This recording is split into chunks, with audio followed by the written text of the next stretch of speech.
ওয়াল ইনসান, আমি মানব এবং জিন জাতিকে সৃষ্টি করি নাই ইল্লা লিয়াবুদুন, তবে আমার সৃষ্টি করার উদ্দেশ্য তবে আমার যাতে তারা ইবাদত করে। मैंने जिनको पैदा नहीं किया मगर इसलिए कि वो मेरी इबादत करें। আজকে আয়াতটা উপস্থাপন করার পরে অনুবাদটা শোনার পরে অনেকে ভাবছে আজকে ইবাদত মানে নামাজ নিয়ে আলোচনা হবে, ইবাদত মানে রোজা নিয়ে আলোচনা হবে, ইবাদত মানে হজ নিয়ে আলোচনা হবে, ইবাদত মানে যাকাত নিয়ে আলোচনা হবে। অবশ্যই এতে কোনো সন্দেহ নেই যে নামাজ হচ্ছে আহাম্মুল ইবাদত, নামাজ হচ্ছে সবথেকে উত্তম ইবাদত। অবশ্যই কোনো রকমের কোনো সন্দেহ নাই, নামাজ হচ্ছে পবিত্রের মেরাজ, নামাজ হচ্ছে জান্নাতের চাবি, নামাজ হচ্ছে পবিত্রের সাফল্যের সিঁড়ি, নামাজ হচ্ছে আল্লাহর নৈকট্য লাভের একমাত্র মাধ্যম, নামাজ হচ্ছে মহান নবী সাল্লাল্লাহু আলাইহি ওয়াসাল্লামের মুবারক চোখের শীতলতা। তাতে কোনো সন্দেহ নেই। তবে মনে রাখবেন আজকে যে উদ্দেশ্যে আলোচনা করবো সেটা অবশ্যই খেয়াল রাখতে হবে যে নামাজ আমরা পড়ে থাকি, কিন্তু নামাজের মধ্যে আমাদেরকে আল্লাহ পাক রব্বুল আলামিন যে শিক্ষা দিয়েছে আজকে আমরা ওইটা নিয়ে আলোচনা করব। আমরা যে রোজা রাখি, রোজার যে ইবাদত একটা ফরজ, আল্লাহ পাককে রাজি করা, এই যে রোজা আমরা রেখে থাকি, রোজা আমরা সাধনা পালন করে থাকি, আল্লাহ পাক রব্বুল আলামিনকে রাজি করে, এতে কোনো সন্দেহ নেই। কিন্তু রোজা থেকে শিক্ষকের বিষয়টা আমরা ভুলে যাই। রোজার মধ্যে একটা শিক্ষা দেওয়া হয়, এর আগে আমি বলেছিলাম রোজার মধ্যে শিক্ষা দেওয়া হয় হুকুম ইত্যাদির শিক্ষা থেকে বেশি সবর এবং ধৈর্য ধারণে আল্লাহ পাক আমাদেরকে অভ্যস্ত করে। আর তার সাথে সাথে এটাও আল্লাহ পাক রব্বুল আলামিনের তরফ থেকে একটি বার্তা দেওয়া হয়। আপনারা লক্ষ্য রাখবেন ভুক এমন একটি রোগ যাতে ভুকের কারণে মানুষের ঈমান নষ্ট, ভুকের কারণে মানুষের জীবন বিকৃত, ভুকের কারণে মানুষের গ্রাম বিকৃত, ভুকের কারণে মানুষের বাড়ি বিকৃত, ভুকের কারণে মানুষের দেশ বিকৃত, বলতে পারেন পুরো পৃথিবীর বুকে ভুকের কারণে সমগ্র জায়গায় সমগ্র মানব দেহের মধ্যে পোকার মতো একটি এই রোগটা দৌড়াচ্ছে।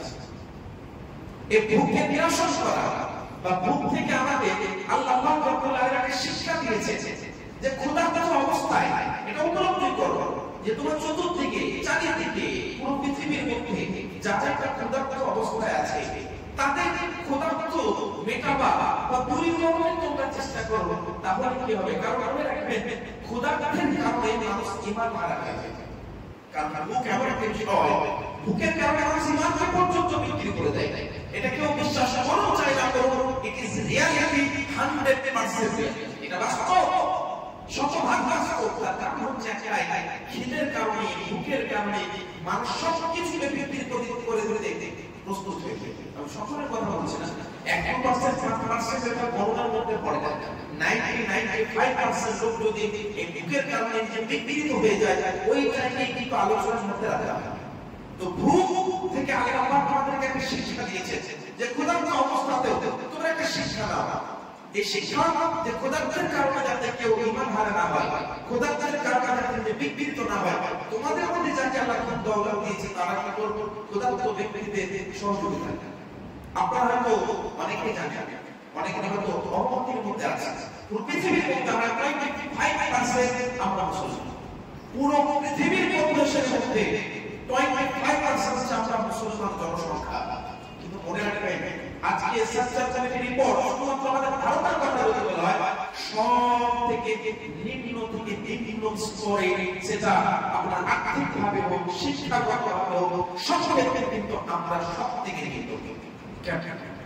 তার কারণ হচ্ছে একটাই, যখন একটা সম্পদ, টাকা পয়সা, মাল দৌলত গুণে 4-5 হাতের তলার মধ্যে থাকবে, তখন ক্ষুধার্তের সংখ্যা বাড়বে, ভুকের সংখ্যা বাড়বে। এইভাবে মানুষের মধ্যে হাহাকার বেঁচে থাকবে, মানুষকে গোলাম বানা হবে, দাসত্ব করতে বাধ্য করা হবে। আর 4-5 যাদের কাছে সম্পত্তি থাকবে তারা পুরো পৃথিবীর মধ্যে রাজত্ব করার অপচেষ্টা চালাবে, যেটা দীর্ঘদিন ধরে হয়ে আসছে। কিন্তু রোজার মাধ্যমে সিয়াম সাধনা যেটা আমরা পালন করে থাকি তার মানে শিক্ষা। আমি রোজাতে আছি টপিক নয়, এই যে যাকাত আমরা দিয়ে থাকি, যাকাত কেন দেওয়া হয় এর উদ্দেশ্যটা কি? যাকাত কিসের জন্য আল্লাহ পাক ফরজ করেছেন? যাকাত কি আমাদের টাকা পয়সা ব্যয় করার জন্য? না শেষ করে দেওয়ার জন্য, না বেশি টাকা আপনার পুঁজিভূত করা আছে সেইগুলো থেকে কিছু কম করে দেওয়ার জন্য, না এটা নয়, এটা উদ্দেশ্য নয়। আল্লাহ পাক যাকাতকে আমাদের জন্য ফরজ করেছেন। যাকাত একটা উদাহরণ স্বরূপ, মনে করেন একটা পানি যদি কোনো একটা জায়গায় মধ্যে জমে থাকে, ওই পানিটা নষ্ট হয়ে যায়, গন্ধযুক্ত হয়ে যায়, কিছুদিন পরে শেষ হয়ে যায়। কিন্তু পানিটাকে যদি রাউন্ড আপ করা হয়, রোটেট করা হয়, সেটা যদি নালা করে দেওয়া হয়, চতুর্দিকে বৃষ্টিতে পানি বাড়বে, রোটেট করতে থাকবে, পানির সংখ্যাটা বাড়বে, পরিমাণটা বাড়বে, এবং পানিটা নষ্ট হবে না, গন্ধযুক্ত হবে না, ময়লাযুক্ত হবে না, ব্যাকটেরিয়া থেকে হবে, এবং ওই পানিটা অনেক ক্ষেত্রে পান করার জন্য ব্যবহার হতে পারে। ততক্ষণ আল্লাহ পাক আমাদের জন্য যাকাতকে ফরজ করেছেন। এটা অনেকেই হয়তো এই লজিকটাকে বুঝতে পারে না, যে লজিকটা হলো এটাই, আল্লাহ পাক সম্পদ যাদেরকে দান করেছেন, এই সম্পদগুলো রোটেট করতে হবে। আল্লাহ পাক মাত্র 2.5 রুপিস, মাত্র 2.5% আমাদেরকে যাকাত বের করতে বলেছে, যেটা আমরা বের করি না।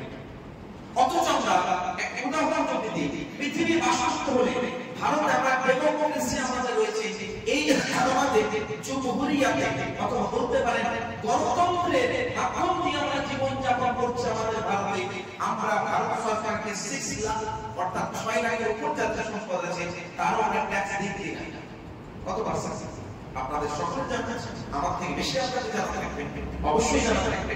কিন্তু মনে রাখবেন আল্লাহ পাক মাত্র 2.5%, মাত্র 2.5 টাকা, 100 টাকায় এটা আল্লাহ পাক যাকাত চেয়েছে, তাও নিজের জন্য। মহান আল্লাহ কোনো জিনিসের প্রয়োজন নেই। আমাদের দরকার আল্লাহর রহমত, আমাদের সম্পদের আল্লাহর দরকার। আল্লাহ পাক চায় আমার যেসব বান্দা তারা সকলে ঠিকভাবে একভাবে একসাথে মিলেমিশে জীবনযাপন করতে পারে। তাহলে এমন কথা, আজকে আমি শুধুমাত্র যে নামাজ পড়া নিয়ে আলোচনা করব না, আজকে বক্তব্যের উদ্দেশ্য হলো ইবাদত। নামাজ অবশ্যই উত্তম ইবাদত, কিন্তু নামাজটাই ইবাদত নয়। রোজা অবশ্যই ইবাদত, কিন্তু শুধু রোজাটাই ইবাদত নয়। যাকাত অবশ্যই ইবাদত, কিন্তু যাকাতটাই শুধু ইবাদত নয়। হজ অবশ্যই ইবাদত, কিন্তু শুধু হজটাই ইবাদত নয়। মানে এই নয় যে যদি এই 4টা বা 5টা ইবাদত না করলে ইবাদত নয়। এটা আপনার উদ্দেশ্য এটাই বলা। আল্লাহ পাক বলেছেন যে তোমাদেরকে আমি সৃষ্টি করেছি আমি ইবাদতের জন্য। তাহলে আমাদের কি করতে হবে? আমাদের এভরি টাইম, প্রত্যেকটা মুহূর্তে এটা চেষ্টা করতে হবে যে আমাদের মাধ্যম দিয়ে যেটা হবে সেটা ইবাদত হবে। কিভাবে সম্ভব? বলে সংসার জীবনে, পারিবারিক জীবনে, ব্যবসা বাণিজ্যের ক্ষেত্রে ইট ইজ নট পসিবল। অনেকে বলতে পারে, কিন্তু আমি বলবো মনে রাখবেন আপনাকে কিছুই করতে হবে না, আপনাকে কিছু আলাদাভাবে এক্সট্রা কোনো টাইম স্পেন্ড করতে হবে না, এক্সট্রা কোনো সম্পদ আপনাকে ব্যয় করতে হবে না, এক্সট্রা কোনো জিনিস আপনাকে ক্রয় করতে হবে না। বাস you have to change your lifestyle. আপনার জীবনের যে ধর্ম, জীবনযাপনের যে নিয়মনীতি আমরা বানিয়ে ফেলেছিলাম, ওইটাকে চেঞ্জ করতে হবে। আমি ঘুমাই রাসূলের পাক সাল্লাল্লাহু আলাইহি ওয়াসাল্লামের মতো, আপনি ঘুমান যাতে রাসূলের পাক সাল্লাল্লাহু আলাইহি ওয়াসাল্লামের মতো আপনার ঘুমটা ঘুম হবে, অথচ এই ইবাদতের মধ্যে গণ্য হবে। কেউ ভেবে দেখেছি আমরা? আল্লাহ রাসূল সাল্লাল্লাহু আলাইহি ওয়াসাল্লামের হাদিস রয়েছে, কোন বান্দা যদি পুরো রাত্রি ধরে তাহাজ্জুদের নামাজ পড়ে, পুরো রাত্রি ধরে, আর তার মনে একটা ভয়, যদি পরিবারকে সঠিকভাবে খাবার জোগানোর জন্য যদি পুরো রাত্রি ধরে ওই ব্যক্তি যদি আহারের ব্যবস্থাপনা করে, মেহনত পরিশ্রম করে, মহান আল্লাহ পাকের তরফ থেকে ওই তাহাজ্জুদ আদায়টাকে ব্যক্তি চাইছে ওই ব্যক্তিকে বেশি বেশি রাখে। কিন্তু এমনি এমনি নয়, তার উদ্দেশ্য কি?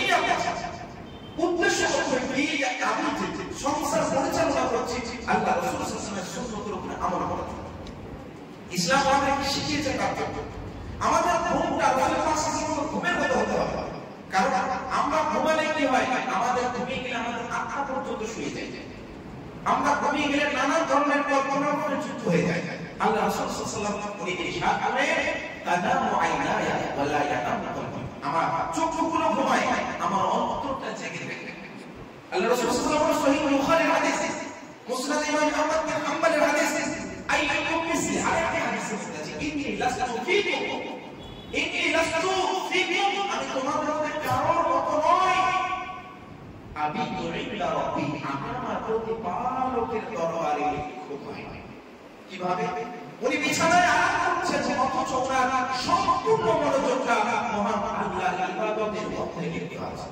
ইয়ে ফ্যাক্ট हम भी सोते हैं मुस्तफा जान सल्लल्लाहु अलैहि वसल्लम ने भी आराम फरमाया है, लेकिन हमारी नींद नींद है, मुस्तफा जान सल्लल्लाहु अलैहि वसल्लम की नींद मुशाहादाए रसूल আমরা ঘুমালে ঘুমিয়ে যাই। মহান রাসূল সাল্লাল্লাহু আলাইহি ওয়াসাল্লাম ঘুমিয়েছেন আল্লাহ পাকের দর্শনের মাধ্যম দিয়ে, আল্লাহ পাকের দিদারের মাধ্যম দিয়ে। তো জীবন ব্যবস্থা পালন করতে হবে। এই নয় আমাদের মধ্যে এমন একটা নিয়ম আমরা বানিয়ে ফেলেছি, একটা সিস্টেম বানিয়ে ফেলেছি। আমি কই আমার এলাকায় আমার এই সমস্ত চাচা ভাই যারা রয়েছে, আমার মুসলিম আমার ছাত্র, আমি আপনাদের উদ্দেশ্যে শুধু বলছি না, আর আমাদের পুরো সমাজের মধ্যে একটা এই সিস্টেম তৈরি হয়ে গিয়েছে। সেটা কি? রাত্রি 9টা 10টা 11টা হলে আমরা কিছু না যাই, কেউ সিগারেট মুখে, কেউ পান খায়, মদটা খায়, টকটা খায়, এইভাবে সম্পূর্ণভাবে ক্ষতিগ্রস্ত হয়। তারপর শেষ পর্যন্ত যখন এদিক ওদিক করতে রাত্রি 12টা 1টা 2টা 3টা বেজে যায়, এমন হতভাগা বান্দা আছে, এমন দুর্ভাগ্য বান্দা আছে, ভোর 4টায় 5টায় আজান হলে তখন হয়। এটা কি সুন্নাত মুস্তাফা না? এইভাবে ঘুমাতে ঘুমাতে বরকত কারো বাড়িতে আসতে পারে। আপনাকে প্রকাশ্য মনে হতে পারে কোটি কোটি টাকা ইনকাম করছি, কিন্তু মনে রাখবেন এটা বরকত নয়, ইট ইজ নট বারাকা, এটা এক ধরনের ধোঁকা। আপনার কোন দিকে শেষ হয়ে যাবে আপনি নিজেই বুঝতে পারবেন। অভ্যাস মানুষের সবথেকে বড় ভয়ঙ্কর এবং সবথেকে উত্তম একটা কাজ। মানুষ যদি ভালো জিনিস অভ্যাস করে, ওটা তার জন্য জীবনকে পরিবর্তন করে দিতে পারে, জান্নাত পর্যন্ত নিয়ে যেতে পারে। আর ওই অভ্যাসটা যদি খারাপ হয়, মুহূর্তের মধ্যে জাহান্নামে নিয়ে চলে যাবে। অভ্যাসটা হয়ে যাবে যে কাজটা আপনি করলেন অজান্তেও করে ফেলেন। তো আমাদেরকে অনেক সময় দেখবে কোনো বাচ্চাকে আলাদাভাবে মনে করতে রিমাইন্ড করাতে হয় না যে তুমি মোবাইলটা নাও, ঘুমাবার আগে একটু খবর শোনো। এটা সবার কথা বলছে, এটা সবার ক্ষেত্রে একবার খবর শুনে একটু নিশ্চিত নেই, একটু মোবাইল ইউজ করে মনে রাখবেন। অভ্যাস হয়ে যাওয়ার কারণে অজান্তেও হাতে মোবাইল নিয়ে ঘুমাতে যায়। কিন্তু মনে রাখবেন কিছুদিন যদি প্র্যাকটিস করে, এই সুন্নাতটাকে যদি প্র্যাকটিস করে, সেটা কি? যখনই ঘুমাবার সময় হবে আমরা বলবো আশহাদু আল্লা ইলাহা ইল্লাল্লাহ ওয়া আশহাদু আন্না মুহাম্মাদান আবদুহু ওয়া রাসূলুহু। কালমে শাহাদাত পড়ে ঘুমিয়ে যাব। আমাদের ঘুমটা যতক্ষণ পর্যন্ত হবে, একদিন 2 দিন 10 দিন 5 দিন 1 সপ্তাহ 2 সপ্তাহ 1 মাস যাবত আপনার অভ্যাসটা নিজে জেনে বুঝে করবে। এরপর আপনাকে নিজে জেনে বুঝে করতে হবে না, তখন প্র্যাকটিক্যালি আপনার রূহ আপনার কাজটা এটাকে হ্যান্ডেল করা বাধ্য হবে। এটা অভ্যাস হয়ে যাবে। অভ্যাসটা একটা কাজ, একটা জিনিস। অভ্যাসের কারণে মানুষ জীবন সহজ হয়ে যায়, আর অভ্যাসের কারণে মানুষ সফল হয়ে যায়। আল্লাহ রাসূল সাল্লাল্লাহু আলাইহি ওয়াসাল্লাম আমাদেরকে শিক্ষা দিয়েছে। একটা কথা মাথায় রাখবেন, একটা কথা মনে রাখবেন, কে জানে যে এই ঘুমটা আমাদের জন্য আগামী কালকের সকাল আসবে? কোন জানতা ये नींद हमारे लिए सुबह लाएगी? कोई गारंटी नहीं, এটা কোনো নিশ্চিত নয়। আপনার এই ঘুমটা আগামী কালকের সকাল আনবে, হতে পারে আপনার এই ঘুমটা আগামী কালকের সকাল নাও আনতে পারে।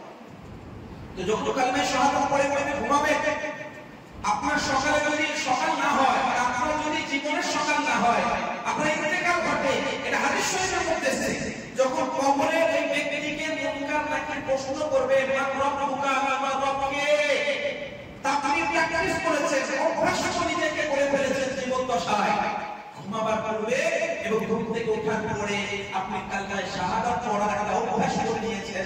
মনে রাখবেন এটা আল্লাহর রাসূলের হাদিসের উপর আমার বিশ্বাস, আল্লাহর রহমতের উপর বিশ্বাস। ওই ব্যক্তিকে যখন কবরে গিয়ে মুনকার নাকির প্রশ্নটা শুনবে, মান রব্বুকা, ওই বান্দা না চাইলে থেকে বেরিয়ে যাবে আশহাদু আল্লা ইলাহা ইল্লাল্লাহ ওয়া আশহাদু আন্না মুহাম্মাদান আবদুহু ওয়া রাসূলুহু, সব প্রশ্নের জবাব হবে। এটা হচ্ছে আপনার বেনিফিট, এটা ফায়দা, এটা উপকার। আর সবথেকে বড় উপকার কি জানেন? আমি জানি আমার বক্তব্যের পর 10 জন হলেও শেষ করবেন নিজের জীবন ব্যবস্থা, 5 জন হলেও 5 মাস পড়ার চেষ্টা করবেন। এটা আমার আজকের বক্তব্যটা মূল হাদিয়া। সেটা কি? সেটা হচ্ছে এই, মনে রাখবেন আল্লাহ রাসূল সাল্লাল্লাহু আলাইহি ওয়াসাল্লামের মুবারক হাদিস থেকে এটা পাওয়া যায়, যখন কোন বান্দা কালমায়ে শাহাদাত করে ঘুমায়, আল্লাহর ফেরেশতারা তার পাহাড়ের জন্য দাঁড়িয়ে যায়। बताइए, अल्लाह के फरिश्ते उनके लिए, उनकी हिफाजत के लिए मुकर्रर हो जाते हैं। पुलिस के ডাকতে হবে না যে কি আপনাকে মেরে আল্লাহর ফেরেশতা আপনার বাঁচানোর জন্য, আপনাকে সুরক্ষিত রাখার জন্য আল্লাহর ফেরেশতা নির্ধারিত হয়ে যায়। আর যখন সকালবেলায় ঘুম থেকে ওঠার পরে কোনো বান্দা আশহাদু আল্লা ইলাহা ইল্লাল্লাহ পড়ে, কালেমায়ে শাহাদাত পড়ে, সাক্ষ্য দান করে, কিভাবে চলবে, কিভাবে খাবে, কিভাবে পান করবে, কোথায় যাবে, সব ক্ষেত্রে আল্লাহ পাক নিজে নিজে আমাদের মধ্যে বান্দাকে নিয়ে নেয়। ইসে পরিবার করতে হবে, এটা কোনো ঔষধ নয়, এটা কোনো দুনিয়া মেডিসিনের নাম নয়, दुनिया में इंजेक्शन नाम नॉय, এটা সুন্নতে মুস্তাফা না। ये काम अगर किसी ने कर दिया तो पूरे दिन की गारंटी रब्बे जुलजलाल आपका दाफा होगा। এটা আমাদের মাথায় রাখতে হবে যে সুন্নতগুলো আমরা কিন্তু ছোট একটা কাজ, কিন্তু আমরা নিজের মতো জীবন যাপন করার চেষ্টা করি। আমরা নিজেই বেঁচেছি, আমাদের যে কাজ জানেন তো, আমাদের কাজ হচ্ছে আমাদের চায়ের কাপের মধ্যে যদি কোনো একটা মাছি পড়ে যায় ওই চাটাকে ফেলে দিই, আর ঘিয়ের মধ্যে যদি মাছি পড়ে যায় ঘিটা কেটে না মাছে রেখে দিই। এই নিয়মগুলো আমরা বানাই, এই নিয়মগুলো কি করে আমরা বানাই কি বানাই? আমি বলছি কারণ রুচি হতে পারে, কারণ রুচি না হতে পারে, কিন্তু আল্লাহ রাসূল সাল্লাল্লাহু আলাইহি ওয়াসাল্লাম হাদিসের মধ্যে বলেছেন কোন একটা চায়ের কাপে খাবারের পাত্রে একটা যদি মাছি পড়ে যায়, ওই মাছির মধ্যে দুইটি ডানা আছে, একটা ডানার মধ্যে রোগ আর আরেকটি ডানার মধ্যে ঔষধ। মানে একটা মাছি পড়ে গেলে ওটা ফেলে দেওয়ার আগে একবার ভালো করে ঘুমিয়ে ফেলে দেয়, অনেক ভালো রুচি হবে, কারণ চাটা অল্প টাকা তাই ফেলে দিয়ে। কিন্তু এটা আমরা ভাবি না যে এটা হচ্ছে অপচয়, এটা আমরা ভাবি না যে এটা হচ্ছে আমরা এমনি অজান্তে হোক বা জেনে বুঝে হোক একটা খারাপ কাজ করছি। তো সুন্নতে রাসূলের উপর আমল করার জন্য আমাদেরকে শিখতে হবে, বুঝতে হবে, নিজের জীবনের মধ্যে বাস্তবায়ন করতে হবে। অনেক ক্ষেত্রে এটা লক্ষ্য করা যেতে পারে। দুই একটি উদাহরণ আপনাদেরকে দিই। আল্লাহ রাসূল সাল্লাল্লাহু আলাইহি ওয়াসাল্লাম উনি এক সময় দোয়া করছেন আল্লাহর দরবারে, আল্লাহুম্মা ইন তুআযিবহুম ফাইন্নাহুম ইবাদুক। হে আল্লাহ, যদি তুমি তোমার বান্দাদেরকে, মানে যদি তুমি আমার উম্মতদেরকে আযাব দাও, সেটা তোমার বান্দা। একটা উদাহরণ আপনাকে দিই। উদাহরণটা কি? মনে করো যদি আপনার বাচ্চাকে আপনি মারতে যান আর আপনার বাচ্চার যে টিচার সে যদি বলে এটা আপনার ছেলে, তো আপনার হৃদয়ের মধ্যে মায়া করে আসবে না আসবে, তখন আপনি মারতে গিয়েও হাতটাকে সরিয়ে দেবেন, এটা আমারই তো ছেলে। এই উদাহরণটা আল্লাহ এবং বান্দার মাঝের জন্য কোনোভাবে ফিট হয় না। আপনাকে বোঝানোর জন্য বলছি, আল্লাহ রাসূল সাল্লাল্লাহু আলাইহি ওয়াসাল্লাম বলেন ইন তুআসিবু ফাইন্নাহু ইবাদুক। কোরআনে আয়াত আল্লাহ বলেন, মহানবী বলেন, হে আল্লাহ, তুমি যদি আমার উম্মতদেরকে আযাব দাও এটা তোমারই বান্দা। তো আল্লাহ চাইলে কেউ দয়াময় হতে পারে, আল্লাহ চাইলে কেউ করুণাময় হতে পারে, মহান আল্লাহ বান্দাকে আযাব দেন, কিন্তু তার জন্য শর্ত হলো ওই উম্মতকে উম্মতে মুস্তাফা হতে হবে। উস উম্মতকে উম্মতে মুস্তাফা বান্দা করে এটা হওয়ার জন্য নিজেকে তৈরি করতে হবে, সুন্নাত রাসূলের মাধ্যমে জীবন যাপন করতে হবে, সুন্নাত রাসূলের মাধ্যমে আমাদেরকে সর্বদা নিজের জীবনকে অতিবাহিত করার চেষ্টা করতে হবে। অনেকগুলো হাদিস আছে, শুনলে একটু ভালো নেই, তার মানে অনেক লম্বা ওয়াকিয়া এবং কিছু হাদিস শোনা, তবে আমি দুইটি হাদিস শোনাতে চাই। আল্লাহ রাসূল সাল্লাল্লাহু আলাইহি ওয়াসাল্লাম উনি বয়ান করেন, এই হাদিসটা অনেকে শুনেছেন। আল্লাহ রাসূল বলেন, আল্লাহুম্মা রাব্বি হাবলি উম্মতি। শুনেছেন? এটা অর্থ জানেন? হে আল্লাহ, আমার উম্মতকে তুমি আমাকে দিয়ে দিন। এই যে হেবা, আমরা সামান্য যদি দুনিয়ার কোন একটা উদাহরণ, যদি কারো জমি ক্রয় করে তো সাফাওয়ালা দলিল করা হয়, কেউ যদি ছেলেকে বা ছেলে যদি তার ছেলেকে বা কেউ যদি নিজের আত্মীয়দেরকে দান করে, সেটাকে বলা হয় কি আপনার হেবা দান। এই হেবা দলিল হয়, হেবা দলিল হয়, সাফাওয়ালা দলিল, বিভিন্ন দলিল হয়। তো এই হেবা দলিলের অর্থ কি? মানে আপনি যখন কাউকে হেবা করে দেবেন, ওই সম্পত্তিটা কিন্তু আপনারা থাকবে না, ওটা কি হবে? যাকে আপনি হেবা করলেন সে মালিক হয়ে যাবে।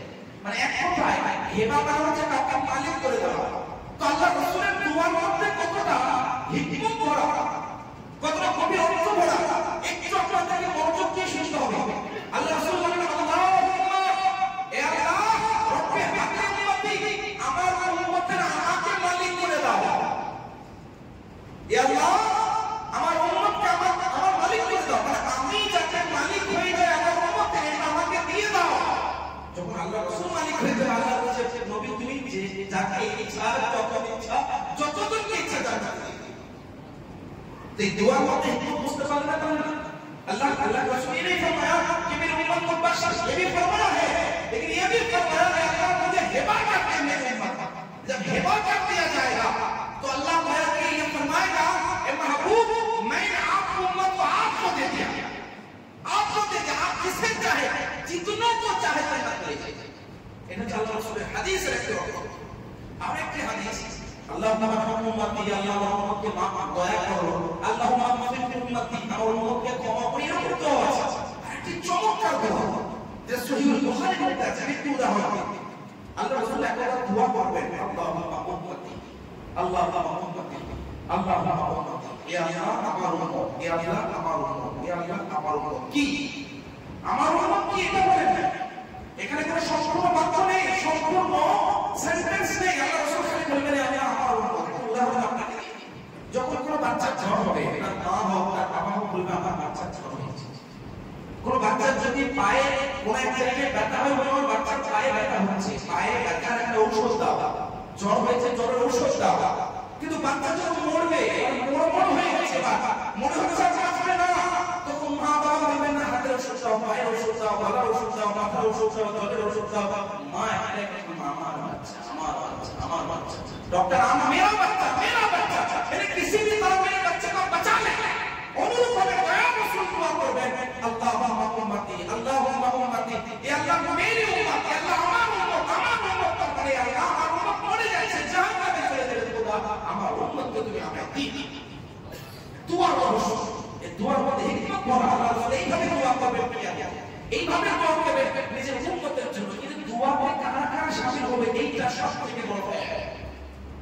कौन इस दुआ में शामिल हो पाएंगे, ये है असल चैलेंज।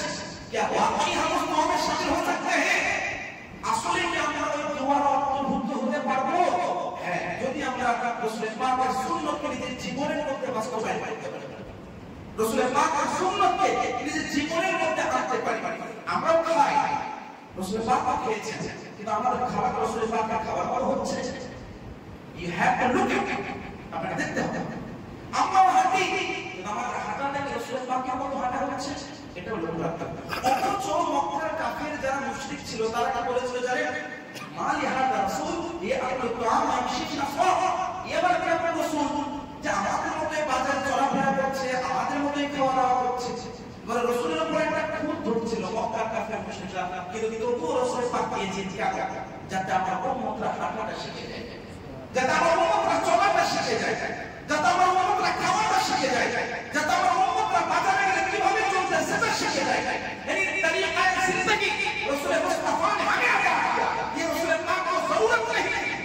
अगर रसूल खुदा चाहते तो उनको अलग से जाने की जरूरत नहीं पड़ती। जन्नती खुराक गैबी तौर मुस्तफा जान रहमत के मुबारक जिसमें अक्तस में डाल दिया जाता है। लेकिन क्या কারণ একটাই, যাতে খাওয়ার আমরা শিখে যাই, চলার আমরা শিখে যাই, ওঠার আমরা শিখে যাই, বসার আমরা শিখে যাই। অথচ আল্লাহ রাসূল বলে, আল্লাহ পাক কোরআনের মধ্যে বলে, রাসূল পাক সুবহানাহু ওয়া ইবাদুর রাহমানিল্লাযীনা ইয়ামশুনা আলাল আরদি হাওনা ওয়া ইযা খাতাবাহুমুল জাহিলুনা ক্বালু সালামা। এটা কোরআনের আয়াত। আল্লাহ পাক বলে, আমার যারা নেককার বান্দা হয়, তারা জমিনের মধ্যে নম্রভাবে, বিনয়ীভাবে চলাফেরা করে, অহংকারের সাথে নয়। অহংকার প্রকাশ করার অধিকার একমাত্র মহান আল্লাহর আছে। তাকাব্বুর কা হক সির্ফ আল্লাহ পাক করে, ইসে और को তাকাব্বুর কা হক नहीं। অহংকার প্রকাশ করার একমাত্র অধিকার মহান আল্লাহর কাছে আছে, কোন বান্দার কাছে নেই। কিন্তু বড় বড় অহংকার প্রকাশ হয়, বড় বড় অহংকার প্রকাশ হয়, গ্রামে গ্রামে অহংকার প্রকাশ হয়, পাই না পরিবারে করে ভাই ভাই আমি নেতার উদাহরণ সবার দেব না। কেউ যদি একটু মানদার হয় তার অহংকার আলাদা, পাড়ায় গেলে একটু মানদার তার অহংকার আলাদা, কেউ যদি দেখা যায় বড় বড় হয় তার অহংকার আলাদা। কোন গ্রামে যদি একজন মান্যগণ্য বলতো ওই রকম মান্যগণ্য তার অহংকার আলাদা।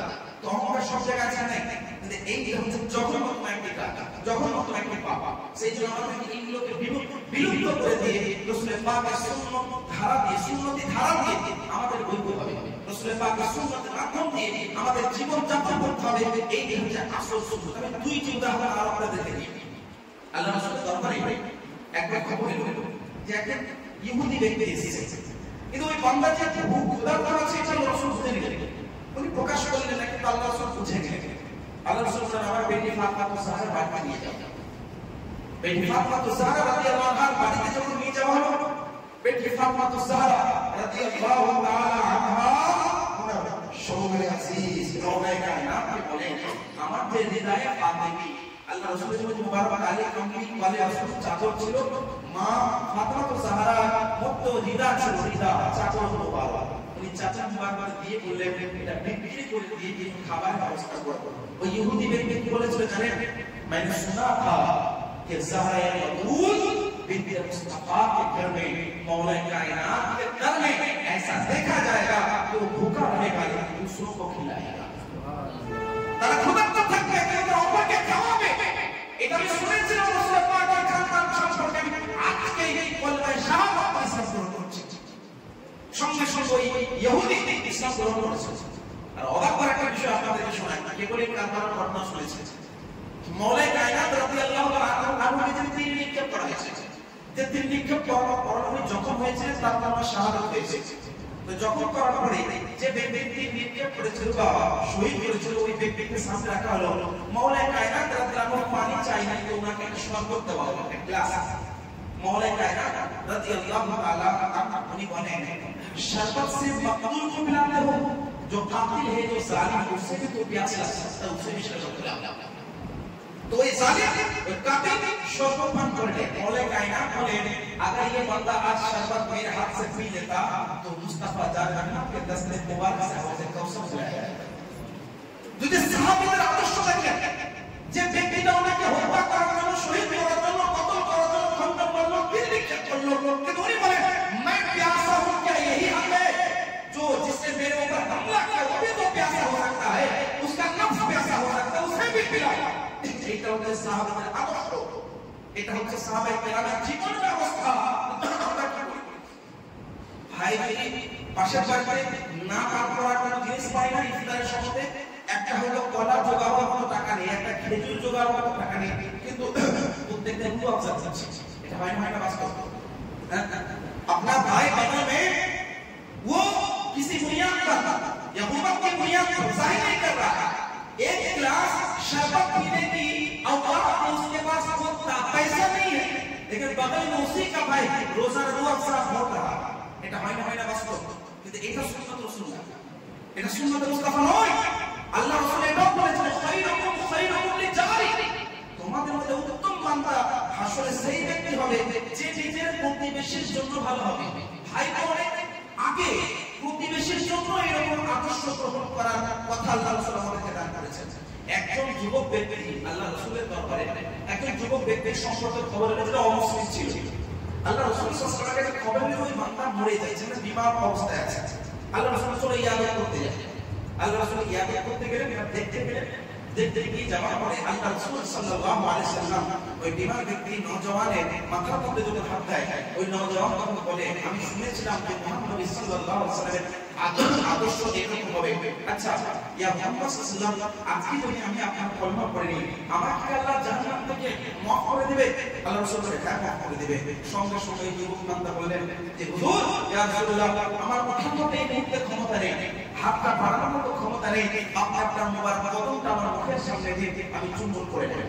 আল্লাহ রাসূল সাল্লাল্লাহু আলাইহি ওয়াসাল্লাম কদমটা বাড়ালেন, ওই যুবক চুম্বন করে নিয়ে কলমে শাহাদাত করে ইসলাম গ্রহণ করে সঙ্গে সঙ্গে তার ইন্তেকাল।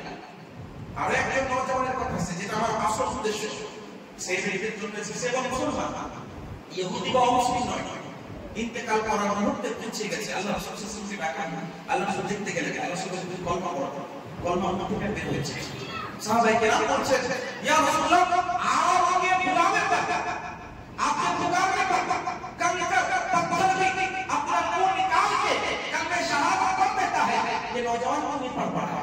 तो अल्लाह रसूल বলে এই নওজওয়ানের কাছে কার হক আছে, হকটা যতক্ষণ পর্যন্ত আদায় না হবে, ওই বান্দা তওবা না করবে ততক্ষণ পর্যন্ত এই কলমা পড়তে হবে।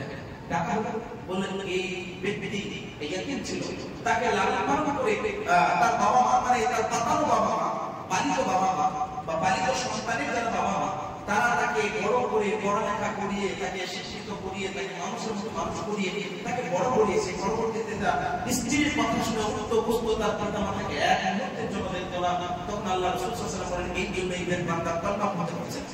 তখন আল্লাহ রাসূল বলেন তুমি ক্ষমা করে দাও।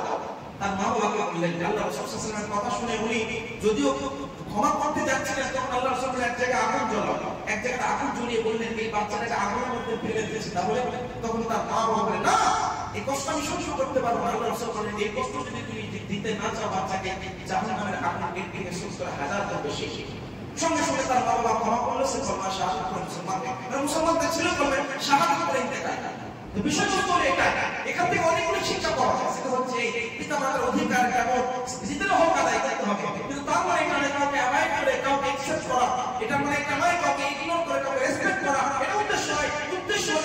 আল্লাহ রাসূল আমাদের সুন্নতের মাধ্যমে শিক্ষা দিয়েছেন, যা যেটা হক, যা যেটা অধিকার সেটাকে পূরণ করতে হবে। সুন্নতে রাসূল সাল্লাল্লাহু আলাইহি ওয়াসাল্লামের মাধ্যমে দিয়ে জীবন যাপন করলে কিয়ামতের দিনে আল্লাহ রাসূল সাল্লাল্লাহু আলাইহি ওয়াসাল্লামকে আল্লাহ পাক বলবেন, হে আমার মাহবুব আপনি চলে যান। আর আপনি দেখুন আপনার উম্মতের মধ্যে একজনও বান্দা যদি থাকে জান্নাতে সরষের দানার নেই, এত পরিমাণ ইমান থাকে, আপনি তাকে জান্নাতে নিয়ে যান। আল্লাহ রাসূল বলবে, ইয়া আল্লাহ, একটা উম্মত যতক্ষণ পর্যন্ত আমার বাইরে থাকবে আমি রাসূল জান্নাতে যাব না। এটা কারা হবে? কারা এই হাদিসের অন্তর্ভুক্ত হবে? তারাই যারা সর্বদা সুন্নতে রাসূলকে ফলো করার চেষ্টা করবে, খাবে সুন্নতে মুস্তাফা দ্বারা, হাঁটবে সুন্নতে মুস্তাফা দ্বারা, বসবে সুন্নতে মুস্তাফা দ্বারা, বলবে সুন্নতে মুস্তাফা দ্বারা, ঘুমাবে সুন্নতে মুস্তাফা দ্বারা, প্রতিবেশীর সঙ্গে আচরণ করবে সাহাবায়ে কেরামের দ্বারা, সাহাবায়ে কেরাম সুন্নতের মাধ্যমে, সুন্নতে মুস্তাফার মাধ্যমে ওই বান্দা রাসূলের পাকের সঠিক এবং প্রকৃত এই জান্নাতি উম্মতের অন্তর্ভুক্ত হবে। অনেক কিছু বলার ছিল, আমি শেষ কথা একটা আপনাকে বলবো যে অবশ্যই আমাদের লাইফস্টাইল, জীবন যাপনের যে নিয়ম আমরা বানিয়ে ফেলেছি ওটাকে চেঞ্জ করুন। ফজরের মতো বরকতময় মুহূর্তে উঠুন আর ঠিক সময়ে ঘুমান। ঘুম মানুষের ন্যাচারাল বিষয়, ঘুমাতেই হবে, না হলে মানুষ চলতে পারবে না। কিন্তু ঘুমার জন্য রাত্রি আল্লাহ দিয়েছে, দিনের বেলা আল্লাহ জীবিকার জন্য দিয়েছে। যেটা যার জন্য আল্লাহ সৃষ্টি করেছে ওইটাকে ওইভাবে যদি ব্যবহার করা হয় তবে ওই সাকসেস, কামিয়াব এবং সফল হবে। আল্লাহ